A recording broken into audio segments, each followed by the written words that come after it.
잘 지내셨습니까?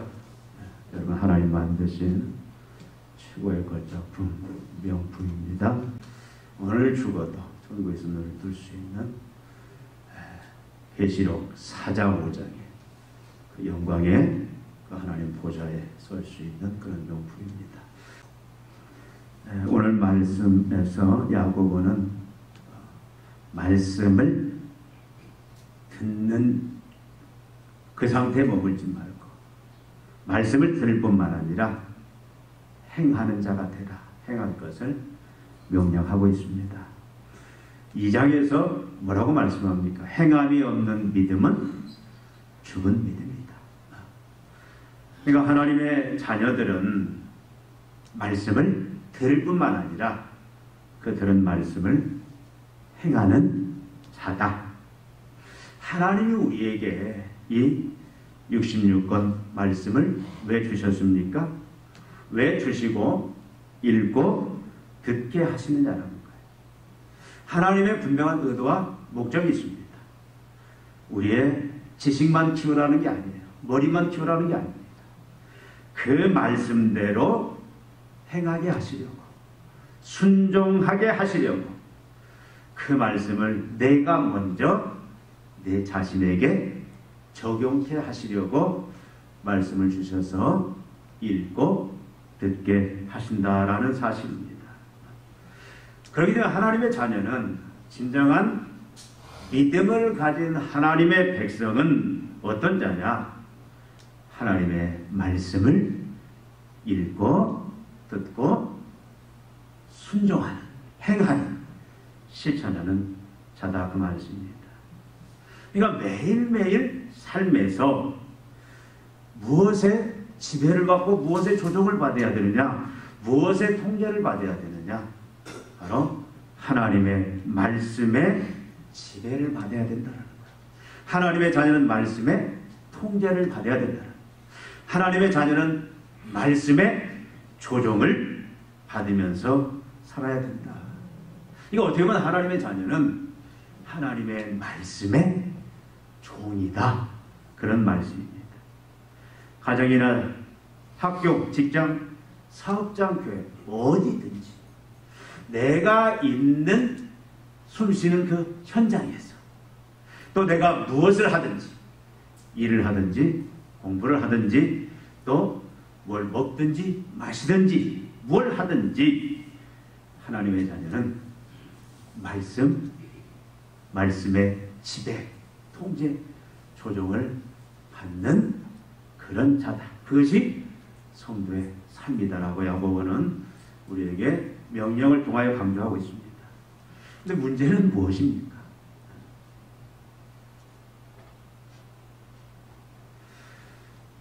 우리가 말씀대로 행하면서 순종하면서 살기가 쉽지가 않다는 거예요. 어떻게 보면 냉철하게 말하면 우리는 말씀대로, 하나님의 명령대로 사실 살 수 없습니다.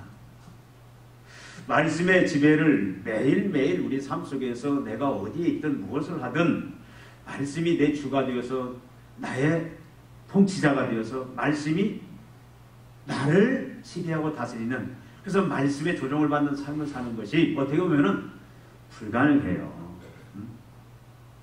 여러분, 이 당시에 모든 성도들은 노마의 통치하에 있습니다. 노마가 팍스노마라는 정책을 가지고 양면 정책을 써요. 하나는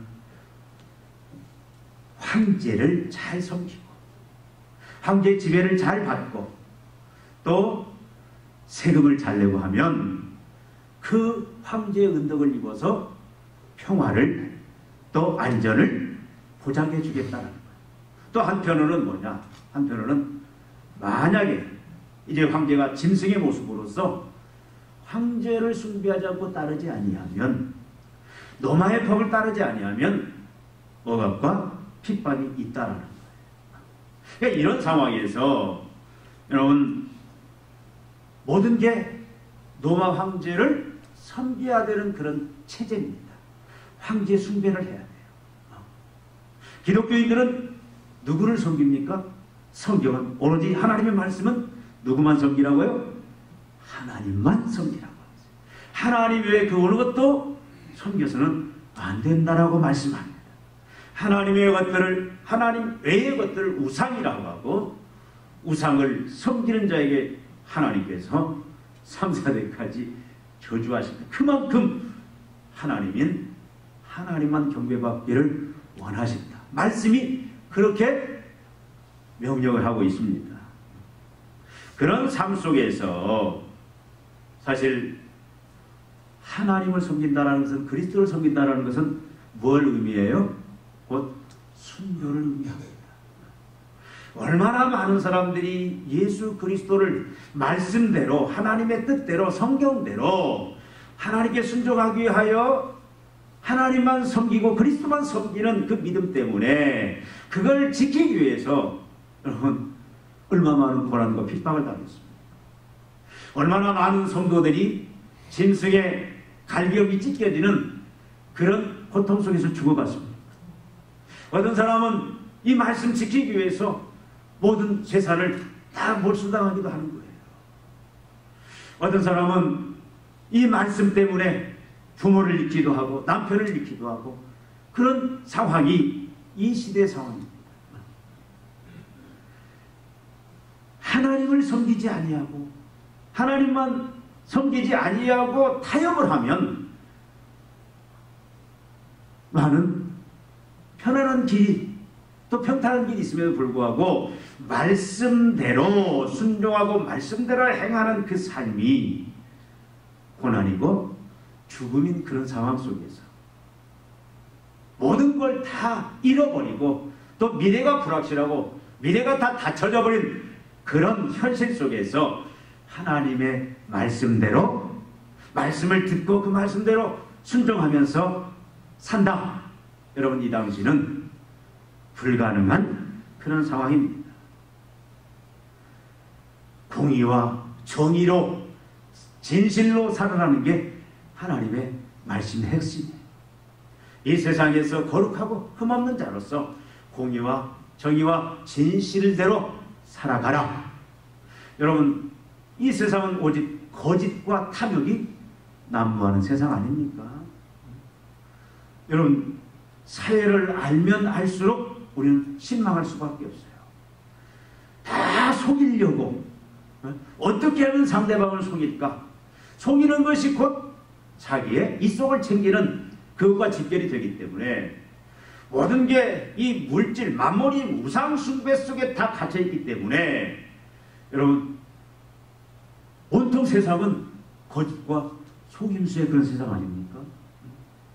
그런 세상 속에서 신실되게 공의와 정의를 지키면서 사는 게 쉽냐고요.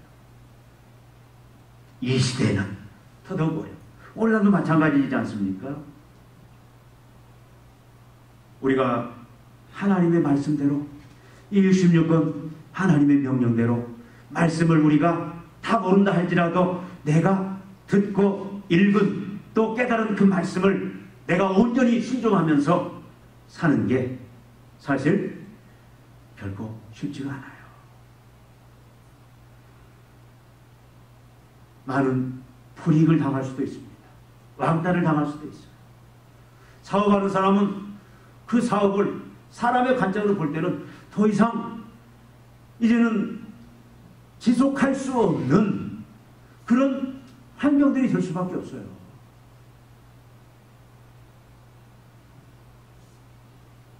우리가 예수 믿고 이제 하나님의 자녀가 되어서 이제는 하나님 나라 백성은 하나님의 말씀을 듣고 행하는 자다. 그래서 말씀을 듣고 이제는 말씀에 순종하는 삶을 살려고 할 때에 우리는 얼마나 많은 갈등을 겪게 됩니까? 내가 이전까지는 그저 말씀에 상관없이 그냥 육신의 정욕, 안목의 정욕, 이생의 자랑을 따라서 세상에 사람들이 살아가는 그 제약된 본성에 따라서 살았는데 예수 믿고 나서 보니까 말씀을 듣고 깨닫고 알아가면 알아갈수록 내 삶이 잘못되었다는 것을 알 때에 여러분 성경은 뭐라고 말합니까? 회개하라고 합니다. 그걸 다 통회하고 하나님 앞에 회개라는 게 뭡니까? 내 잘못을 시인하는 맞습니다. 하나님, 내가 잘못 살았습니다. 내 직업이 사실 하나님 앞에, 말씀 앞에 정당하지 못한 직업이었습니다. 그럼 어떻게 해야 돼요? 그 직업을 놓아야 되잖아요. 그 직업을 놓는 순간 모든 것을 다 잃어버릴 수도 있는 그런 상황. 여러분, 레위, 또 우리가 삭개오 잘 아는 그들은 세리의 직업을 가진 사람들. 세리가 뭐 하는 사람? 하나님의 말씀대로 하자면 그것은 악입니다.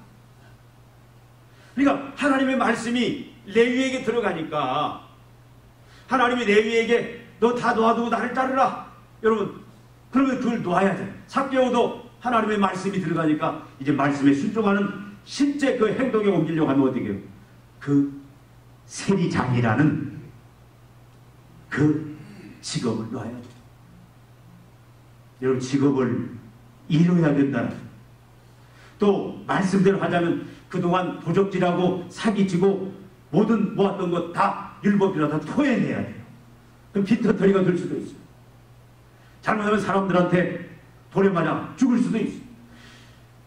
그런데 성경은 그렇게 하라는 거예요. 말씀에 순종한다라는 것은 뭡니까? 내가 과거에 어떤 잘못을 말씀 앞에서 그것이 깨닫고 죄인 것을 알았을 때에 그걸 시인할 뿐만 아니라 그걸 끊어버려야 돼요. 돌아서야 돼요. 버려야 돼요. 여러분, 우리가 그렇게 하는 게 쉽냐고요. 근데 성경은, 야고보는 뭐라고 말합니까? 그럼에도 불구하고 하나님의 자녀는 말씀을 읽고 듣고 더 나아가서 그 말씀에 순종해야 된다. 말씀대로 행해야 된다. 말씀을 자기 자신에게 자기 삶의 영역 속에서 구체적으로 낱낱이 적용하면서 살아야 된다. 그렇게 말씀하고 있습니다. 여러분, 그 이유가 뭡니까? 오늘 말씀 속에 그 이유가 나와 있잖아요. 22절에 뭐라고 말합니까? 너희는 말씀을 행하는 자가 되고 듣기만 하여 자신을 속이는 자가 되지 말라. 말씀을 듣기만 하면, 머리만 키우면, 지식만 키우면, 그리고 실제 삶이, 행동이, 적용이 없는 자는 어떤 자다? 자신을 속이는 자다. 자기를 기만하는 자다라고 얘기를 합니다. 여러분, 어떤 사람이 그런, 나는 성경을 백독했다. 내가 성경 박사다. 내가 성경을 누구보다도 잘 안다. 그런데 거기서 멈추면 자기를 속이는 자로 전락할 수 있다는 거예요. 여러분, 성경이 우리에게 여러 가지 많은 명령을 합니다. 여러분, 무서운 말씀이 있어요. 마태복음 7장에 예수님이 뭐라고 말합니까? 나더러 주여 주여 하는 자마다 천국에 들어갈 것이 아니라 아버지의 뜻대로 말씀대로 행한 자만이 들어간다. 여러분, 이 말을 물론 오해는 하지 마십시오. 우리가 행위로 구원받는다 그 말은 아니에요. 구원받은 믿음은 반드시 말씀에 대한 순종이 그것이 하나의 결과물로 나타난다는 거예요. 동전의 양면과 같습니다. 구원 얻은 믿음은, 참 하나님의 자녀된 믿음은 어떤 모습으로 증거가 되느냐? 하나님의 말씀을 읽고 듣고 행하는, 적용하는 그런 것으로 증명이 된다 그 말씀이에요. 그러니까 나더러 주여 주여 하는 자마다 천국에 들어가는 것이 아니다. 말씀을 100번 1000번 읽었다고 아니다라는 거예요. 안식일을 매일매일 지켰다라고 아니다. 지켰. 근데 그 분명한 순종, 기도해야 됩니다. 당연히 성경이 기도. 근데 거기서 멈춰서 기도가 의미하는 그 행동까지도 하라는 거예요. 헌금도 하고 11조도 합니다. 얼마나 대단한 신앙입니까? 순종이니까. 그런데 거기에 합당한 그런 행함의 모습까지도 삶에서 나타내라 그 말씀입니다. 그렇지 않으면 뭐다? 나중에 결국 하나님 뭐라고? 나는 너를 모른다. 너 누구냐? 난 네가 한 일 아무것도 모르겠다. 그런 결과를 맛볼 수도 있다는 거야. 근데 내가 너를 안다. 내가 네 행위를 안다. 잘했다. 나와 이제 영원한 안식에 참여하자. 그런 주님의 말씀을 들을 자는 뭡니까? 주님의 말씀대로 순종하는 그 삶을 산 자가 그런 말을 듣는다. 그렇지 아니하면 스스로 속임을 당하는, 스스로 속이는 그런 결과를 맛볼 것이다라는 거예요. 여러분, 말씀드렸듯이 성경을 우리가 많이 읽어야 돼요. 여러분, 매일매일 성경을 우리는 읽어야 돼요. 우리가 지난주 살펴본 것처럼 성경을 우리는 간절히 사모해야 돼요.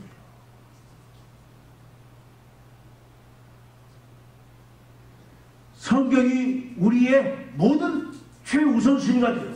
성경을 읽고 하나님의 말씀을 듣는 거, 읽고 묵상하는 것이 우리의 삶의 최우선이 되고 이걸 간절히 사모해야 됩니다. 그 어떤 것보다.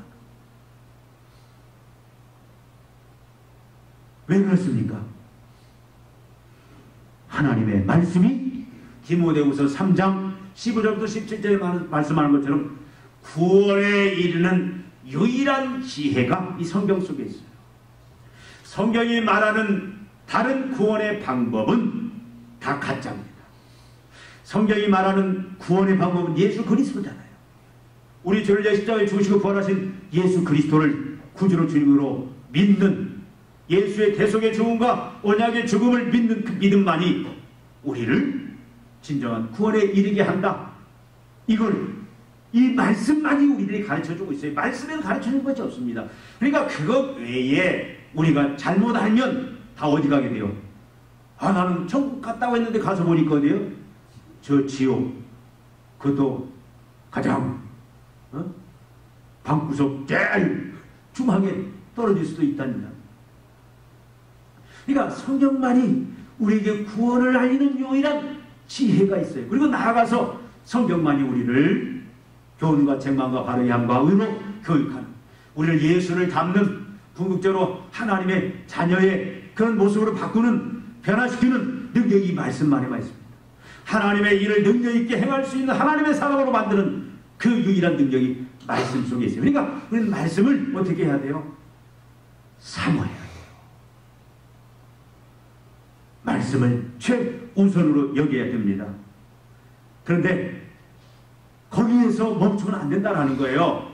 내가 아는 만큼, 내가 오늘 읽고 깨달은 그 말씀이면 그대로 어떻게 해요? 하루 삶을 통해서 살아내야 된다는 거예요. 순종해내야 된다는 거예요. 그렇지 않고 듣기에서 멈추면 자기를 속이는 자가 되어서 나는 구원받았다. 나는 하나님 앞에서 칭찬받고 하나님의 영광에 참여할 자다. 아무리 스스로 그렇게 위로한다 할지라도 어떤 결과, 행함으로 믿음이 증명되지 아니하면 결국 스스로 속는 자가 되어서 하나님이 난 너 모른다. 너 누구냐? 너 네가 아니라 아무것도 모르겠다. 그런 결과도 올 수 있다. 그래서 우리는 말씀을 듣고 읽고 나아가서 어떻게 해야 돼요? 순종해야 돼요. 아는 만큼, 내가 아는 말씀은 무조건 여러 가지 장애와 방해가 우리 힘으로는 순종할 수 없을지라도 반드시 우리는 말씀대로 순종해야 된다. 나가서 23절에 뭐라고 말합니까? 23절에 보니까 누구든지 말씀을 듣고 행하지 아니하면 그런 거울로 자기의 생긴 얼굴을 보는 사람과 같아서 제 자신을 보고 가서 그 모습이 어떠했는지를 곧 잊어버리거니와. 여러분, 말씀을 행하는 것과 행하지 않는 걸 뭘로 비유하고 있냐면 거울을 보는 것하고 비유하고 있어요. 이 당시 거울은 지금처럼 잘 보이는 거울이 아닙니다. 그 당시에는 구리로 만든 거울이에요. 그러니까 구리로 만든 거울이 잘 보이겠습니까? 아니에요. 아주 자세하게 들여다봐야 그것도 어느 정도 볼 수 있지. 지금처럼 그렇게 완벽하게 볼 수 있는 거울은 아니에요. 그러니까 여기서 거울을 들여다본다. 자세히 주의하여 들여다보는 거예요. 그러면 거울을 왜 봅니까? 여러분 하루에 거울 몇 번 보세요? 네? 어떤 사람은 수없이 보죠. 직장 출근할 때 아니면 중요한 사람 만날 때 거울을 봅니다. 거울 왜 보는 거예요? 아름답게 꾸미기 위해서도 그렇지만 혹시 얼굴에 뭐가 묻었나? 오물이 묻었나? 뭐 음식이 묻었나? 이빨새에 음식이 끼었나? 그걸 보아서. 그러면 지혜로운 사람은 어떤 사람이에요? 그걸 보고 어떻게 해요? 그냥 잊어버려. 그냥 오물 묻힌 채, 바풀대기 묻힌 채, 이빨에 그냥 음식 낀 채 가서 사람 만나고. 여러분 그럼 어떻게 되는 거예요? 창피를 당하잖아요. 수치를 당할 수 있습니다. 그러니까 우리가 거울을 보는 것은 뭡니까? 거울을 통해서 자세히 봄으로 인하여 내 문제가 뭔지, 얼굴에 오물이 묻었는지, 음식 기거에 묻었는지, 이빨새 뭐 꼈는지. 그러면 여러분 어떻게 해야 돼요? 즉시 그걸 보는 순간 어떻게 해야 돼요? 바로 제거해야 돼요. 잊어버리면 안 돼요. 근데 말씀을 듣고 읽고 깨달았는데 그것을 행하지 않는 것은 바로 거울을 보고 문제점이 있는데도 불구하고 잊어버리는 그런 어리석은 자와 같다. 결국 어디에 이르러요? 그렇게 되면 수치에, 창피함에 이르게 된다 그 말씀이에요. 여러분 히브리서 4장에 분명히 말씀합니다. 하나님의 말씀은 살았고 운동력이 있어 우리의 혼과 영혼과 골수를 찔러 쪼개기까지 마음의 생각을 다 낱낱이 알게 한다 그 말. 우리의 문제가 우리의 죄악이 무엇인지를 정확하게 보고 깨달을 수 있게 해주는 건 뭐밖에 없다? 하나님의 말씀밖에 없다. 저는 참 답답한 게 어떤 목사님들은 설교하시면서 어떤 분들은 강연하시면서 자꾸 논어를 끌어오고 맹자를 끌어오고 사서삼경 자꾸 동양철학을 끌어오는데 어떤 상담학적인 책을 끌어오는데 여러분 그것이 성경을 대체할 수는 없어요. 인간이 뭐가 잘못되었느냐, 현재 내 삶의 문제가 뭐냐, 그것을 정확하게 지적하고 정확하게 그 문제가 뭔지를 보고 깨닫고 그것을 확실하게 알 수 있게 하는 건 뭡니까? 하나님의 말씀 외에는 없어요. 여러분 착각하지 마세요. 어떤 병사가 TV에 나와서 자녀는 이렇게 해야 된다 여러 가지, 여러분 그걸 왜 참고는 해야 되지만 성경보다 앞서는 건 아니에요. 여러분 어떤 경제학자가 말하는 것보다, 어떤 교육가가 말하는 것보다, 어떤 상담가가 말하는 것보다 여러분 그걸 우리가 주의 있게 들어야 돼요. 참고는 해야 돼요. 그러나 성경보다 앞서서는 안 돼요. 우리의 문제가 무엇인지, 우리의 죄악이 잘못이, 우리의 어긋난 부분이 무엇인지를 정확하게 지적하고 알 수 있게 해주는 것은 뭐야? 이 말씀밖에 없다. 여러분 매일매일 외출하면서 사람들 만나면서 거울을 보는데 우리가 하나님의 말씀을 보지 않는다. 문제 있다 이거예요. 오늘 말씀. 그러면 말씀 속에서 내가 제일 첫 시간 하나님 앞에 모든 일 시작하기 전에 우리가 말씀 앞에 서지 않습니까? 새벽 기도를 하든 큐티를 하든 내가 말씀 앞에 서요. 내가 하루 직장 출근해서 하루 일과를 시작하면 말씀을 대합니다. 그것을 한 절을 대하든 두 절을 대하든 그것을 1분을 대하든 10분을 대하든 그 말씀 속에서 하나님이 성령을 통해서 우리에게 주시는 말씀이 있어요. 들려주시는 말씀. 여러분 거기에는 뭐가 있습니까? 우리의 문제, 잘못인 그럼 어떻게 해야 돼요? 그걸 깨닫는 즉시 어떻게 해야 돼요? 해결해야 돼요. 회개할 것 회개해야 됩니다. 그러니까 끊어내야 돼요. 행동으로. 그렇지 아니하면 우리는 어떻게 된다는 얘기예요? 계속 죄악 속에 머무르게 되고 나중에 우리는 하나님 앞에 상상도 못한 수치와 조롱에 엄청난 돌이킬 수 없는 하나님의 저주 속에도 빠질 수 있다. 그 말이에요. 그러니까 우리는 매일매일 말씀을 듣고 그 들은 말씀, 그 말씀이 지적하는 대로 우리의 모든 죄악들, 크든 작든 그걸 바로바로 행동으로 그것을 적용해야 된다. 또 하나님이 나에게 주시는, 너는 오늘 이렇게 이 말씀에 적용을 받으면서 네 직장 속에서, 네 사람들 만남 중에서 자녀 키우는 문제에 있어서, 주님 섬기는 문제에 있어서 이렇게 살아라 주시는 말씀이 있어요. 그걸 깨닫는 대로 무조건 그대로 순종해야 부끄러움이 아니라 영광에, 하나님의 축복에 이르게 된다. 그 말씀입니다. 그래서 우리는 말씀을 행해야 해요. 또 25절에 뭐라고 말합니까? 자유롭게 하는 온전한 율법을 들여다보고 있는 자는 듣고 잊어버린 자가 아니요 실천하는 자. 여러분, 율법을 뭘로 표현하고 있습니까? 자유케 하는 율법이다. 여러분, 복음을 말하잖아요. 여러분, 율법은, 하나님의 말씀은 우리를 자유롭게 하는 말씀이에요. 우리를 구속하고 억압하는 말씀이 아니다 그 말이에요. 우리 착각하면 안 됩니다. 내가 하나님의 말씀을 딱 보니까 이 말씀이 도대체 나를 구속시켜, 나를 꼼짝 못하게 해.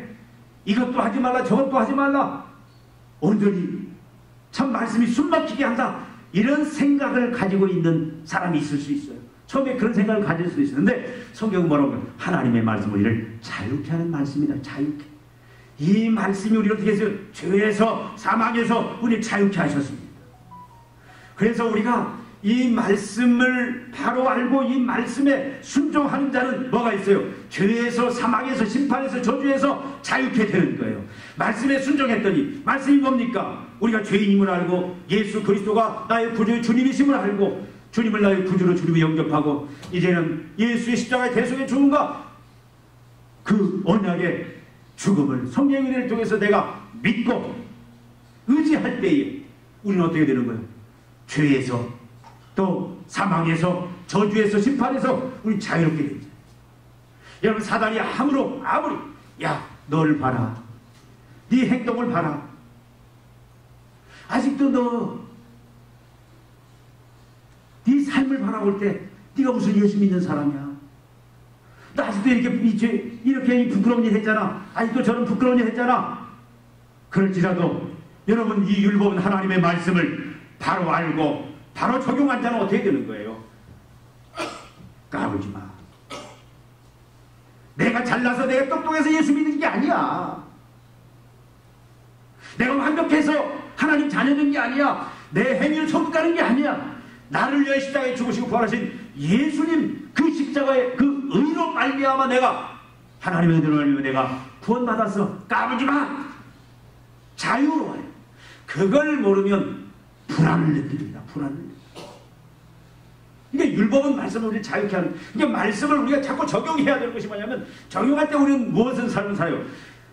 구원의 감격과 기쁨 속에 산다 그 말이에요. 우리가 비록 완벽한 삶을, 완전한 삶을, 넘어지고 쓰러지고 또 죄에 우리가 빠지는 그런 삶을 산다 할지라도 우리가 우리의 행위로, 우리 의로 구원받는 게 아니잖아요.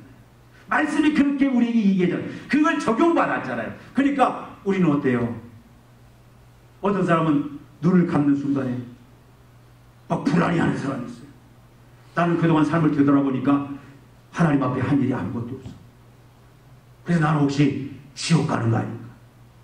천국을 가기는 가는데 저 외곽지역 가는, 이런 얘기하는 사람은 아니에요. 하나님의 말씀에 적용을 받으면서, 적용하면서 사는 사람은요, 구원의 감격을 잃지 않아요. 좋은 하나님의 선반도 내가 영원한 영생 복락에 완전히 이제는 모든 하나님의 은혜와 축복과 영광이 있는 그 천국 같다. 자유함이 있어. 여러분, 하나님의 말씀 우리를 자유케 해서 우리를 이제는 하나님의 말씀이 의와 평강과 희락에 이르게 했어요. 그래서 우리가 말씀을 자꾸 읽고 적용하면, 다윗은 그래요. 고난 중에 하나님이 말씀을 통해서 나를 위로했다. 말씀에 적용을 받는 사람은 어떻습니까? 말씀을 끊임없이 내가 고난의 삶에 있다 할지라도, 내가 육체적인 고난, 물질적인 고난, 인간관계의 고난 중에 있다 할지라도, 더 이상 살 소망이 없는 그런 절망의 상태에 있다 할지라도 말씀을 읽고 말씀을 깨닫고 말씀을 끊임없이 나에게 적용하면서 순종하면서 사는 사람은 뭐예요? 이런 고백을 해요. 다윗이 고난 받는 것이 내게 유익이라. 고난이 나의 즐거움이고 나의 기쁨이다. 그것이 여러분 우리가 말씀을 순종하고 적용할 이유다 그 말이에요. 하나님의 말씀을 듣고 순종하고 적용하는 사람은 자유함이 있어요. 자유함이. 육신의 질병으로 매일 고통 속에서 죽어가는 삶을 산다 할지라도 자유함이 있어요. 기쁨이. 매일 물질에 억눌려서 그냥 물질에 억눌린 그런 삶을 산다 할지라도 자유함이 있단 말이에요. 자유함이. 인간관계에 원수들에 둘러싸였다 할지라도 자유함이 있어요. 자유함이. 뭐가 그렇게 만드느냐? 여러분 사람은 그렇게 만들 수가 없어요. 남편이 아내가 아무리 잘해준다고, 부모가 아무리 잘해준다고 그런 완전한 평안, 기쁨, 그 자유함에 이르게 하실 수 있겠습니까? 하나님만이 하실 수 있어요. 하나님 말씀만이 하실 수 있습니다. 그래서 여러분 어떻게 하고 말씀의 날마다 적용을 받으며 살아 그 말이에요. 순종하며 살아. 우리를 월급내고 구속시키려는 것이 아니라 자유케 그 자유함을 더 충만히 누리고 하나님을 더 많이 경험하고 천국을 경험하고 그렇게 살게 하시기 위함임을 여러분 믿으시기를 바랍니다. 근데 이것이 행하기가 어렵다고 그랬죠. 행할 수 없다고 그랬죠. 어떻게 하면 우리는 날마다 앞에서 말씀드린 대로 내가 말씀에 적용을 받고 말씀에 순종하면 불이익을 당하고 모든 걸 잃어버릴 수도 있고 그런 현실 속에서 어떻게 우리는 과연 말씀을 듣고 있고 순종하며 살 수 있느냐. 간단히 말씀드리면 여러분 하나님과 하나님의 말씀에 대한 바른 이해가 바른 믿음이 있어야 돼요. 여러분 하나님은 어떤 하나님이에요? 이 성경은 하나님의 뜻과 의지, 하나님의 성품이잖아요. 하나님이 어떤 분이신지, 하나님이 우리를 위하여 어떤 일을 행하셨는지, 하나님의 어떤 분이신지를 이 성경이 우리에게 말씀하는 게 일차적인 목적입니다. 하나님이 누구십니까? 하나님은 어떤 분이에요? 성경이 말하는 하나님은 전능자예요. 초월자. 우주 밖에서 모든 존재의 원인이십니다. 그러니까 우주 밖에 초월자이기 때문에 고장난 우주를, 고장난 인간을 고칠 수 있는 유일하신 분입니다. 하나님이 초월자가 아니면 전능자가 아니면 고칠 수가 없어요. 그 분은 또 어떻게 해요? 초월하신 거나 내재하세요. 성 예수님을 통해서 삼위일체가 말하는 게 뭡니까? 바로 이 내재. 하나님이 인간 세계에 오신 거예요. 그래서 그분은 어떻게? 사랑. 예수 그리스도 통해서 하나님을 계시하시고 우리의 구원을 이루시는 사랑의 하나님이시다. 그러니까 이 성경은 뭐냐? 하나님이 누구시냐? 하나님은 초월자 전능자입니다. 모든 존재의 원인입니다. 모든 것을 고칠 수 있는 전능자이세요. 모든 걸 회복시킬 수 있는 전능자이세요. 그분은 어떤 분입니까? 이 세계 밖에서 팔짱 끼고 니들이 알아서 하는 그분이 아니라 실제 오셔서 우리와 함께 하셔서 예수 그리스도 대속의 죽음을 통해서 우리를 구원하신. 여러분 십자가는 뭡니까? 하나님의 사랑의 절정 아닙니까? 사랑의 하나님. 그 하나님의 뜻과 의지, 그 하나님의 사랑이 어떤 것인지를 하나님이 또 우리를 향한 약속들을 기록한 게 하나님의 말씀이에요. 이 말씀은 우리의 구원에 관한 모든 진리가 이 말씀 속에 있습니다. 우리가 어떻게 살아야 가장 행복한 삶을 사느냐, 가장 안전한 삶을 사느냐, 가장 영광된 삶을 사느냐, 마지막 하나님이 결산할 때 하나님 앞에서 가장 영광 중에 하나님 앞에 설 수 있느냐, 그것을 온전하고 완전하게 우리에게 보여주고 가르치는 건 이 말씀밖에 없어요. 다른 건 여러분 기웃거리지 마세요. 이 말씀을 하나님에 대해서, 말씀에 대해서 우리가 바로 알고 신뢰해야 됩니다. 여러분 다른 거 신뢰하지 마세요. 하나님과 하나님의 말씀만 신뢰하십시오. 여러분 책방에 가면 책들이 너무 많이 나와 있어요. 무시하라는 거 아니에요. 여러분 인문서적도 과학서적 많이 읽으세요. 그러나 성경보다 더 여러분 신뢰를 두지 말라는 거예요. 여기에 구원과 우리 삶의 모든 행복과 안전의 원리가 이 말씀에 있습니다. 인생의 성공의 원리가, 결혼의 성공의 원리가, 직장 사업장의 성공의 원리가, 자녀 양육의 성공의 원리가, 우리 신앙생활의 성공의 원리가 이 말씀 속에 있다. 그래서 이 말씀을 어떻게 해야 됩니까? 사모해야 돼요. 우리가 지지난주 살펴본 것처럼 말씀을 사모해야 돼요. 간절하게. 이 말씀이 최우선순위. 여러분 말씀드렸잖아요. 맹수가 먹이를 찾아 사냥감을 찾아 헤매는 그 표현하는 모습. 나는 너희가 없으면 죽는다. 나는 오늘 하루 이 말씀이 없으면 죽는다. 그런 간절함이 있어야 돼요. 그런 삶. 시냇물이 죄송합니다. 시냇물이 아니라 목마른 사슴이 시냇물을 찾아야 돼요. 그런 간절함이 있어야 된다 그 말씀입니다. 나아가서 여러분 우리 어떻게 하면 말씀대로 행하고 순종할 수 있느냐, 적용할 수 있느냐? 여러분 자신을 비워야 돼요. 여러분 지식들, 여러분 경험들 다 버리세요. 그러기 전에는 하나님의 말씀이 여러분 우리를 조종하고 지배하고 다스릴 수가 없습니다. 여러분 주인이 둘일 수는 없어요. 우리는 태어날 때부터 내가 주인이에요. 내 생각, 내 주장, 이게 주인이고 이것에 조종과 지배를 받으면서 사는 게 인간이에요. 그런데 이걸 다 비워요. 그래서 예수님이 뭐라고 합니까? 나를 따라오면 자기를 부인하고 십자가를 지라. 자기를 부인하라는 거예요. 자기 생각, 자기 경험, 자기 지식 다 내려놓고. 그래서 그 자리에 누가 있어야 돼요? 하나님이 있어야 되고 하나님의 말씀이 있어서 말씀이 주가 돼야 돼요. 말씀이 지배자가 돼야 돼요. 말씀이 나를 통제해야 돼요. 말씀이 나를 조종해야 돼요. 내가 말씀의 종이 돼야 돼요. 그럴 때 우리는 순종할 수 있어요. 또 하나는 마지막으로 뭐냐면 성령의 온전한 지배를 받아야 돼요. 성령이 왜 오셨습니까? 성령은 그리스도의 영이고 말씀의 영이에요. 우리는 우리 힘으로 절대로 하나님의 말씀을 지킬 수가 없어요. 성령이 왜 오셨느냐? 성령이 이제는 새 언약 속에서 하나님의 율법을 돌파한 게 아니라 우리 심령에 새기고 성령이 우리 안에서 그 말씀을 깨닫게 하고 말씀에 감동을 주고 때로는 우리가 순종하지 않을 때 강압적으로 성령이 우리를 이끌어 가시면서 말씀에 순종하는 삶을 통해서 그래서 그 말씀이 주는 구원의 감격들 또 하나님 백성의 그 온전한 권세와 능력과 영광의 삶들 축복의 삶들을 누릴 수 있도록 또 하나님이 맡긴 그 사명 말씀을 통해서 감당할 수 있는 그 능력을 주시기 위해서 성령이 오신 건데 그래서 우리가 성령의 온전한 지배와 통치를 받을 때에 우리는 비로소 내 힘이 아니라 성령의 은혜로 말씀에 순종하는 자가 되는 거예요.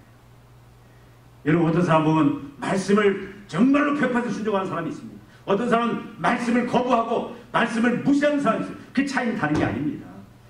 내 안에 성령이 이끄시는 대로 인도하는 대로 성령 충만함을 통해서 성령의 그 도우심 속에 사느냐 이 차이. 우리 날마다 성령 충만해야 돼요.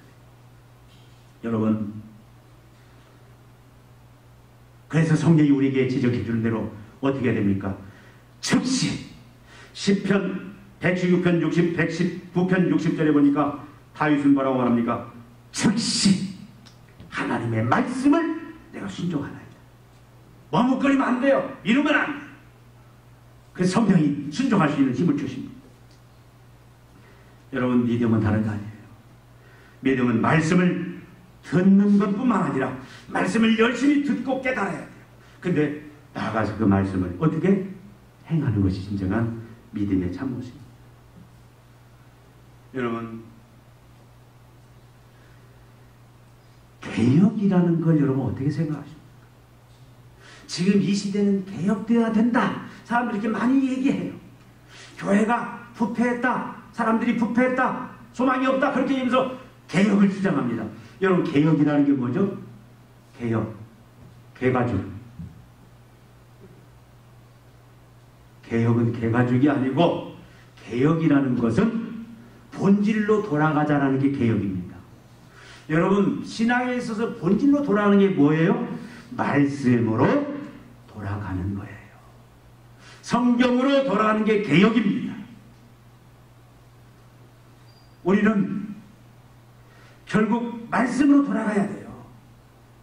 그래서 말씀으로 돌아가서 말씀을 듣고 읽고 그 다음에 순종하고 적용하는 그 자리까지 나가는 게 진정한 개혁의 모습입니다. 여러분, 초대교회에 왜 놀라우신 그 주님의 기적과 역사들이 사도들 통해 나타났습니까? 바로 순수하게 말씀으로 돌아가서 말씀으로 순종하니까 그런 역사들이 나타났다는 거예요. 여러분, 우리나라 1907년에 평양태 부흥의 역사가 있었습니다. 본질이 뭔지 아십니까? 말씀으로 돌아가는 거예요. 여러분, 말씀에 불이 붙으니까요, 저 목포에서 저 평양까지 개나리 보찜 지고 말씀 듣기 위해서 거기까지 사람들이 걸어가서 말씀을 듣고 그 말씀을 순수하게 성령이 받아들이니까 그 말씀이 주가 되고 조종하고 지배하게 되니까 놀라운 회개운동이라는 거예요. 막 회개운동이라고.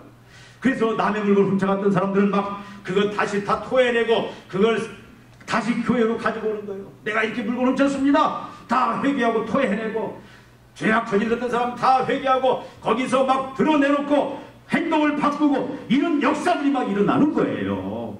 말씀의 능력이고 언제 순종할 때 여러분이 아브라함이 되어야 돼요. 여러분이 모세가 되어야 됩니다. 여러분이 노아가 되어야 돼요. 어떻게 할 때? 여러분, 아브라함이 믿음의 조상이 됐어요. 아브라함 통해 하나님 나라가 출발하고 세워집니다. 뭘 통해서요? 아브라함의 순종을 통해서. 모세를 통해서 이스라엘 백성들이 출애굽을 합니다. 해방을 뭘 통해서요? 모세의 말씀에 대한 순종을 통해서. 마리아에게 성령이 찾아오십니다. 너에게 구세주가 나리라. 아니, 처녀가 애 낳으면 어떻게 돼요? 돌에 맞아 죽습니다. 근데 계집종이 뭐라고 해요? 마리아가 주의 말씀대로 이루어지이다. 말씀을 통해서 구원의 역사가 열리고 구원이 시작되었다는 거예요. 뭘 통해서? 순종을 통해서. 여러분, 우리 교회가 아브라함이 되어야 됩니다. 우리가 모세가 되어야 되고 우리가 다윗이 되어야 되고 우리가 마리아가 되어야 되고. 어떻게? 그것은 다른 거 없어요. 순종 없이 되어지는 건 없어요. 그래서 이 시간 여러분, 우리가 이 말씀 다시 한번 붙잡고 우리가 이제는 말씀만 듣고 멈추는 자 아니라 행하고 순종하고 조용지킴으로 말미암아 우리를 통해서 참으로 하나님의 놀라운 위로의 역사, 새 생명의 역사, 또 하나님 나라가 회복되어지는 하나님의 영광이 온 우리 주위의 세상에 충만히 임하는, 아브라함을 통해서, 모세를 통해서, 노아를 통해서, 마리아를 통해서 이루셨던 하나님의 그 놀라운 구원의 그 새 생명의 역사들이 나타나는 그런 바로 우리 자신들이 되어야 되겠습니다. 기도하시겠습니다. 하나님 아버지,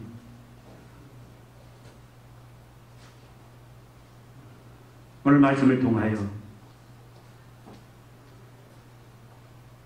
우리가 새롭게 다시 한번 우리의 믿음들을 살펴봅니다. 주님, 행함이 없는 믿음은 죽은 믿음이라고 하였습니다.